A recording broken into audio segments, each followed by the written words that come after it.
Kabla ya kumpokea Kristo, mengi ya mawazo yako yalikuwa makosa. Mawazo yetu yalikuwa yameshawishiwa na ulimwengu na njia za ulimwengu. Na sasa ghafla tuko na maisha mapya, tu viumbe vipya ndani ya Kristo. Tuko na malengo mapya. Tunataka kuwa kama Yesu.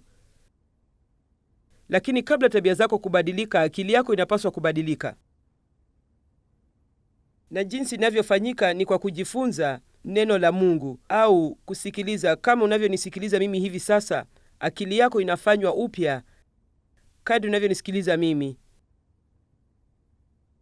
kwa mawazo mapya na tabia mpya, ili kwamba uweze kuthibitisha mwenyewe. Na naipenda sehemu hii. Kwa hivyo unaweza kuthibitisha mwenyewe ni lipi zuri linalokubalika na mapenzi timilifu ya Mungu. Kwa maneno mengine, Mungu yuko na mpango mzuri kwako, na unaweza kujua mpango huo mzuri, lakini kama usifanyike katika maisha yako, isipokuwa ujifunze neno la Mungu, utumie muda wako na Mungu na umruhusu Mungu akubadilishe. Anasema, mfanywe upya nia zenu, ili kwamba mnaweza kuthibitisha, ili muweze kuona ushahidi katika maisha yenu wa mpango mzuri ambao Mungu yuko nao kwenu.